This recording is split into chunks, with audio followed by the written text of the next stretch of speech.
Olá pessoal, tudo bem? Meu nome é Gabriel, mais uma vez nesse canal de Olho em Tudo. Eu tava sumido aí pessoal, mas agora voltei novamente. Peço que deixe seu like, se inscreva no canal e vamos que vamos. Hoje eu quero falar a respeito do IOF, essa polêmica toda que todo mundo está falando sobre justiça social, né? O governo atual está falando que precisa de uma justiça social, necessário que o IOF ele venha ir para frente, venha ser aprovado, venha ser permitido pelo Congresso para que isso venha fazer uma justiça social. E deixa eu explicar a vocês sobre esse contexto para vocês entenderem muito bem a respeito do que está acontecendo atualmente. O governo ele fez um decreto presidencial. O decreto esse que houvesse um aumento do IOF. O que é o IOF? É o Imposto sobre Operações Financeiras. O IOF ele influencia na linha de crédito. Aumentando isso, iria influenciar nos juros de créditos, iria encarecer mais as coisas. Por exemplo, imagine o atacadão, que quando ele vai comprar os seus produtos lá no agro, não é isso? Para trazer os caminhões, toneladas de alimento, claro que ele não vai comprar isso com dinheiro à vista. O empresário ele não usa dinheiro à vista. Ele vai comprar em crédito, não é isso? Imagine que o IOF ele aumente. Aumentando o IOF, os preços dos bens e dos serviços vão tudo aumentar. Aumentando esse aumento, ficavam as coisas bem mais caras. Eles, por serem empresários, né, sábios, eles vão repassar esse valor ao bom produto para não ficar no prejuízo e fechar só a empresa. Eles repassando esse juro por causa do aumento do IOF, por causa que eles vão comprar no crédito e o juro que eles vão pagar vai ser maior ainda, a gente que somos consumidores que vai consumir o produto, vamos consumir ele com valor mais caro. Não é somente os ricos que são prejudicados, mas nós pobres também. Imagine você, quando você vai fazer a compra no final do mês, geralmente a maioria dos brasileiros, ele usa o que? O cartão de crédito, que não usa hoje em dia o cartão de crédito, porque muitas das vezes as pessoas não têm dinheiro para comprar à vista, né? Então vai parcelar as dívidas muitas das vezes em duas vezes, em três vezes. Aumentando esse IOF que o governo queria fazer, aumentar os juros que você vai pagar. Então, encarece ainda mais o preço das coisas que já estão caras. Então, o que aconteceu? O que fez o Congresso? O Congresso, as pessoas falam muito mal do Congresso a respeito desta atitude, mas o Congresso ele fez certo. E por que ele fez certo? Eu falo isso não pela questão de direita ou esquerda, nada disso. A questão é que o Congresso Nacional ele tem competência de fiscalizar sobre as questões orçamentárias do governo executivo. Ele é obrigado, ele tem que fiscalizar, ele tem que analisar, ele tem que verificar se o governo ele está administrando bem o dinheiro público, isso com auxílio junto do TCU, que é o Tribunal de Contas da União. Então, quando o governo faz esse decreto, ele está indo contra o povo, encarecendo mais as coisas. Então, o Congresso, sabendo que as coisas ficariam ainda mais caras, ele derruba esse decreto com a votação lá na Câmara dos Deputados. O que acontece? Isso não acontecia há mais de 30 anos. Você tem noção disso? A vergonha que o presidente passou? Aí o Haddad, o ministério, que é o ministro da Fazenda, ele vem nas redes sociais falando, não, precisamos fazer justiça social.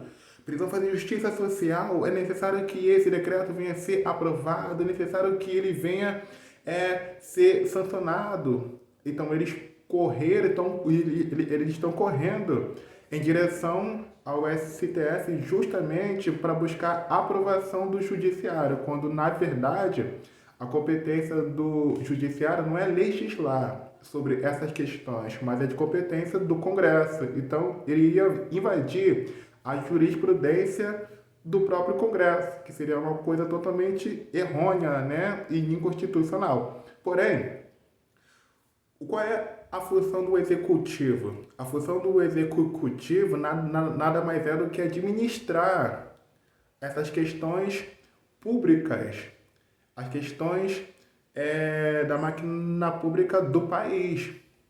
O governo executivo, na função de presidente, ele pode fazer algumas coisas e outras coisas ele não pode. Não é que ele está invadindo competência, que o Congresso está invadindo competência do executivo, de forma nenhuma.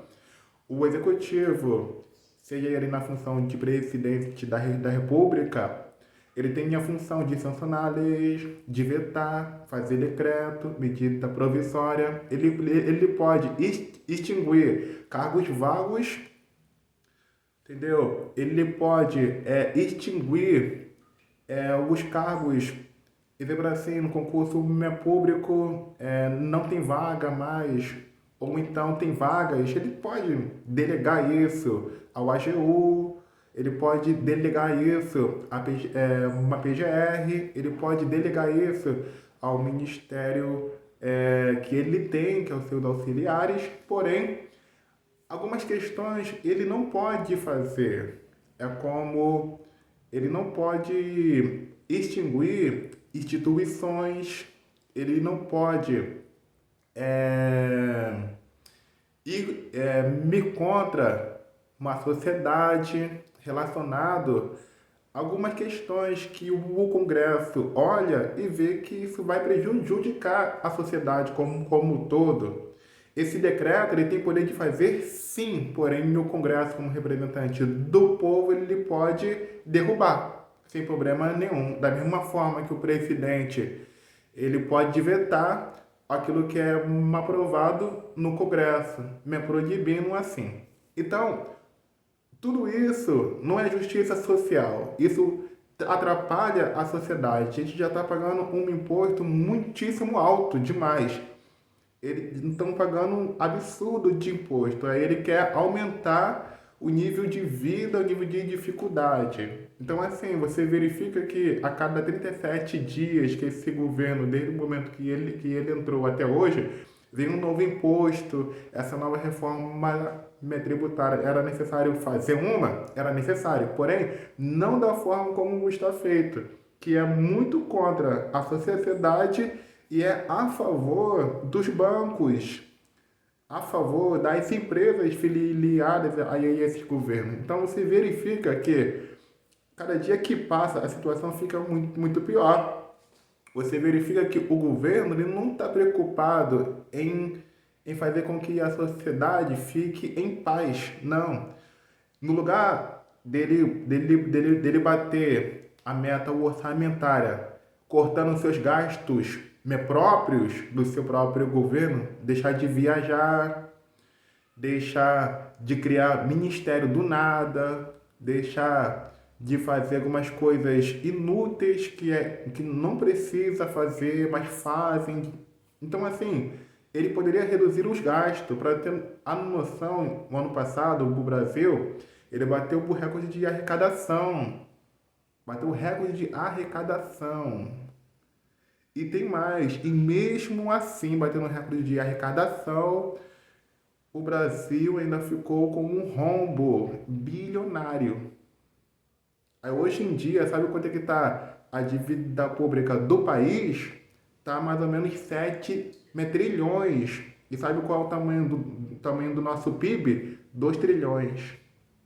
A gente tem uma dívida que é muito maior do que o nosso PIB.